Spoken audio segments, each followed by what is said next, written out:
안녕하세요. 저는 결혼한 지 온 30년이 다 되어가는 집안의 가장입니다.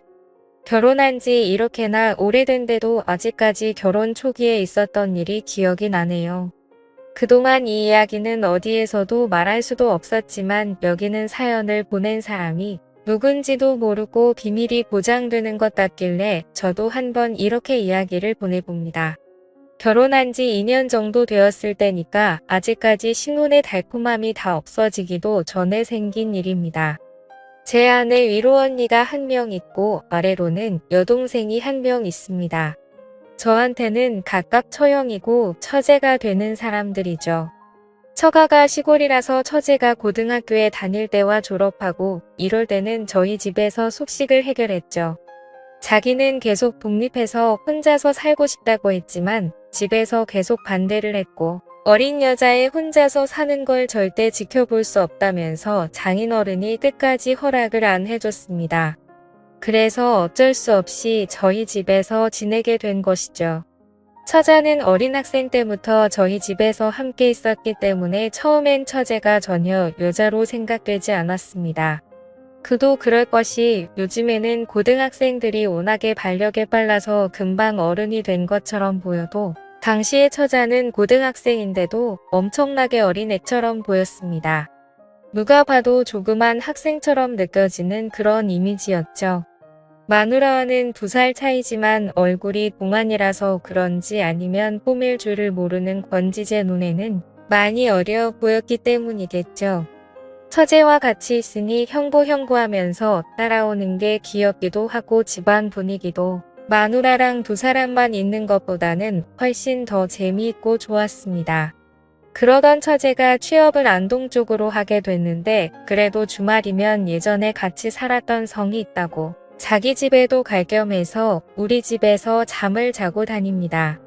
그래서 처제와 술도 한 잔씩 하고 때론 데이트 아닌 데이트도 하고 그런 기분으로 한 번씩 만났습니다. 그러나 늘 그렇게 함께 생활하면서도 처제는 동생같이 보였지 결코 여자로 보이진 않았습니다. 지금 생각해보면 애써 그렇게 여자로 보지 않으려고 노력한 게 아닐까 싶습니다. 다 큰 여자가 어떻게 여자로 안 보일 수가 있겠습니까? 그러던 어느 날 10월 달에 연휴가 많을 때 마누라는 친구들과 해외여행을 가게 되었습니다. 그때만 해도 신혼초라서 그런지 마누라는 제가 밥을 챙겨 먹지 않을까봐 엄청 신경 쓰는 듯 보였고 그래서 마누라는 처제에게 연휴 기간에 어디 가지 말고 형부 밥이나 챙겨주고 집에 와서 말했죠. 첫째는 이렇게 연휴가 길어도 출근을 하는 날이 많았기 때문에 여행도 못 가고 평소에 해오던 생활이라 별로 개의치 않고 그렇게 하겠다고 말했습니다. 평소 같으면 마누라가 제 밥을 챙겨주지 않고선 어디 가는 성격이었는데 그때 여행은 처제가 집에 와 있기로 해서 그런지 아무 걱정 없이 콧노래를 부르면서 다녀올 수 있었습니다. 마누라가 다른 사람보다는 반찬 솜씨가 좋았기 때문에 여행을 떠나기 전에 일부 반찬은 해두기도 했지만 처제한테 반찬을 이렇게 저렇게 먹으라면서 몇 번이나 교육을 하는 걸 봤습니다. 그래서 마누라가 떠나는 날 처제는 아파트에서 잘 다녀오라는 말만 하고 피곤했던지 또 자러 가고 전 아침 일찍 마누라와 마누라 친구들까지 버스가 출발하는 직결지로 태워다 주고 왔습니다. 그때만 해도 자가용이 흔하지 않은 세월인데도 우리는 일찍 자가용을 샀던 터라 후이 잘 나간다는 소리를 많이 들었을 때였죠. 마누라를 태워주고 집에 오니 처제는 그제서야 일어났는지 아직 잠옷을 입은 채로 제 침대로 쏙 들어오면서 형부 이제 나흘 동안 반찬을 뭐 해먹을까요 하며 애교를 부리는 것이었습니다. 정말 그때만 해도 처제는 아직 철부지 소녀였던 느낌이 들었는데요. 그날따라 침대 속으로 들어오는 처제가 마누라가 없어서인지 순간 여자로 느껴지는 것이었습니다. 이상하게 아내가 어딘가로 떠나고 나면 해방감이 들지 않습니까? 괜히 술도 먹고 싶고 일탈도 하고 싶고 그런데 딱 그런 마음과 맞물려서 처제가 여자로 느껴졌습니다. 그것도 평상시 옷이나 생활하는 행동을 보면 그런 생각이 안 들 것인데 아내의 잠옷을 입고 침대로 오니까 더욱더 처제가 여자로 느껴지기 시작했습니다. 같이 누워 TV도 좀 보다가 형부 아침 드세요라고 귀엽게 말하면서 주방으로 가서 음식 준비를 하는 모습을 보며 저 혼자 리모컨을 이리저리 돌리고 있긴 하지만 TV 화면은 보이지 않는 것이었습니다.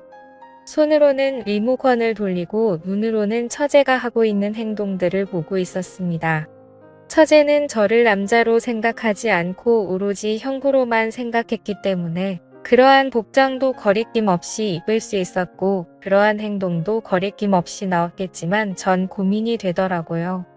하나밖에 없는 처제를 정말 눈에 넣어도 아프지 않을 만큼 보기만 해도 좋고 입가에 미소가 머금어지지만 지금까지 처제는 여자가 아닌 처제로서만 예쁘게 봐왔습니다. 마누라가 가날은 그럭저럭 TV나 보면서 시간을 보내다가 오후에는 오랜만에 친구들끼리 모여서 당구를 치고 또 다른 친구들과 함께 만나서 술도 한잔하고 집으로 돌아왔습니다.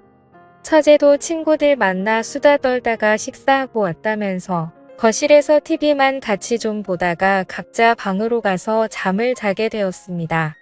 TV 볼 때도 둘 다 잠옷을 입고 시청했죠.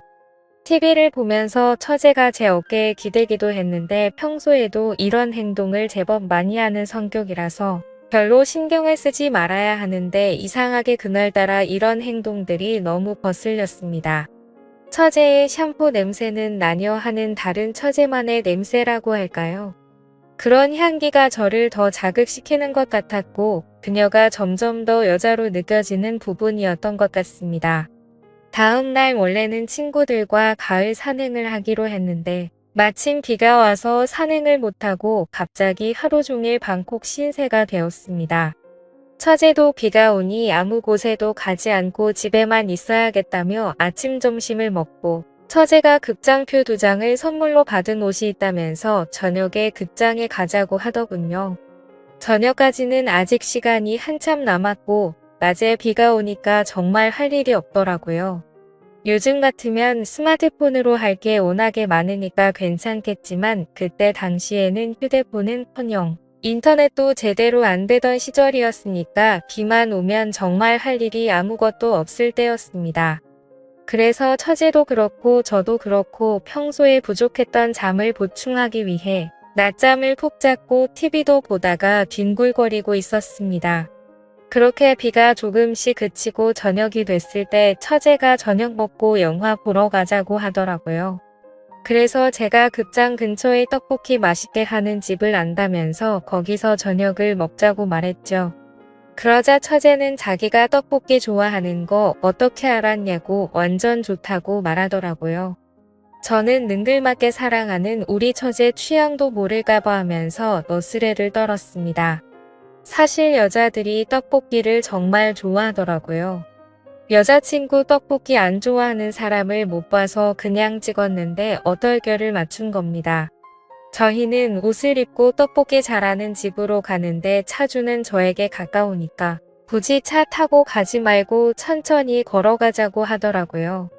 그래서 저희는 비가 그친 그 촉촉한 거리를 데이트하는 기분으로 같이 걸어갔습니다. 처제는 언니가 옆에 있더라도 형부랑 팔짱을 끼고 가는 버릇이 있어서 그날도 저에게 팔짱을 껴고 천천히 걸으면서 시원한 바람과 비냄새를 맡으면서 걸었습니다. 누가 보면 꼭 부부처럼 보였을 것 같은데 그 순간만큼은 정말 좋더라고요. 마치 아내 몰래 다른 애인이랑 바람 피고 있는 것처럼 보이지 않을까 싶었습니다. 그렇게 저희는 신나게 떡볶이를 먹고 극장 입구에서 처제 보고 영화 제목이 뭐냐고 물었는데 처제도 제목을 잘 모르고 있었습니다. 당시만 해도 영화 상영관이 극장에 하나밖에 없었기에 그날 상영하는 영화만 볼 수 있는 것이었습니다.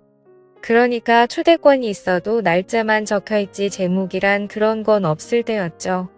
그런데 극장 입구에 들어서자 하필이면 영화가 민망한 영화였던 겁니다. 순간 처제도 제 얼굴을 보고 저도 처제 얼굴을 쳐다보았지만 이미 돌아갈 수는 없었습니다. 서로 말은 안 했지만 모두가 당황하는 눈치였습니다. 당시만 해도 영화 보기가 쉽지 않았고 그런 민망한 영화도 잘 볼 수가 없었으니까 재미도 있을 것 같았습니다. 괜히 뻘쭘하게 서 있는 처제에게 아무리 민망한 영화라고 해도 스토리가 다 있다면서 민망한 장면에 집중하지 말고 스토리에 집중해서 보자고 말했죠. 그러자 처제도 이젠 자기도 어른이라고 괜찮다고 말하더라고요. 이 민망한 영화는 시작이었고 제목은 세월이 오래되어 기억나지 않았지만 민망한 영화지만 나름대로 탄탄한 스토리를 가지고 있는 영화였습니다. 그래서 영화가 시작되자 처제는 영화를 보면서 저한테 기대서 재미있고 웃긴 장면이 나올 때마다 제 손을 꼭 잡았습니다. 영화를 보면서 저는 정말 온갖 생각을 다 했습니다.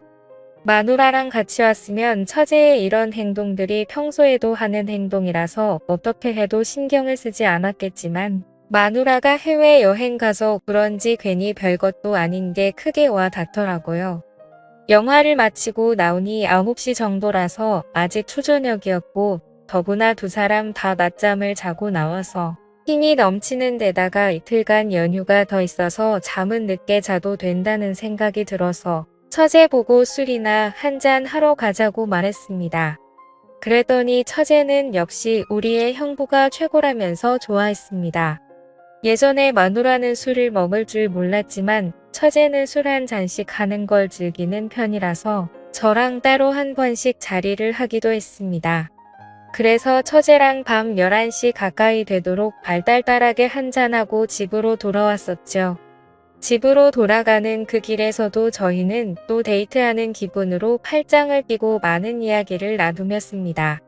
집에 와서 각자 샤워를 하고 잠옷을 갈아입고 거실에서 같이 TV를 보는데 자기가 잠이 안 온다며 냉장고에 하필이면 맥주가 딱 2병 있던데 그걸로 입가심이나 하고 자자는 것이었습니다.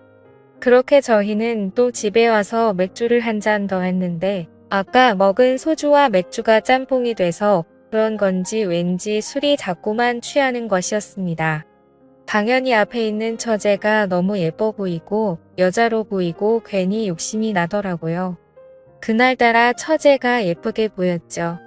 평소에 하는 행동이나 말투가 엄청 예뻤는데 그날은 술 때문인지 확실히 더 많은 것들이 장점으로 보이기 시작했고 한 명의 다 큰 아가씨로 보이기 시작했습니다.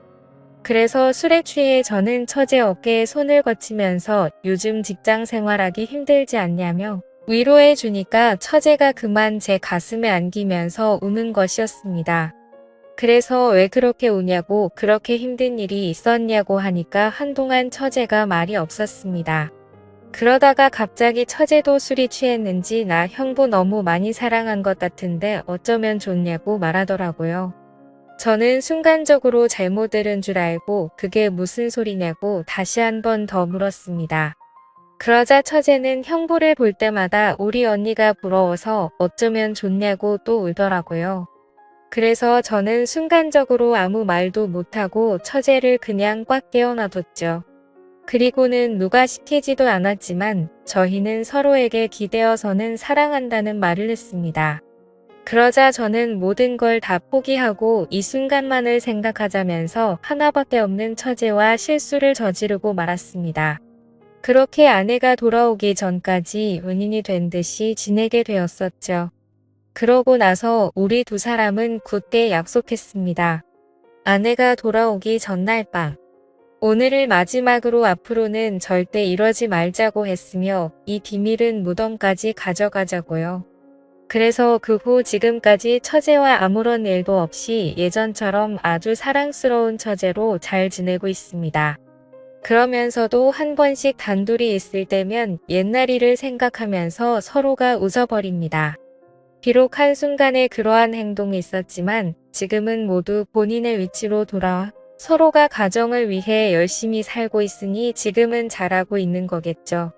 그 이후로 다시는 처제와 그런 일이 없었지만 아직까지도 처제를 볼 때마다 그때 그 시절이 생생하게 생각납니다. 가끔씩 생각나기도 하지만 저희는 굳게 약속했으니 다시는 그럴 수 없겠죠. 하지만 솔직히 오늘도 많이 생각이 납니다. 오늘 사연은 여기까지입니다. 감사합니다.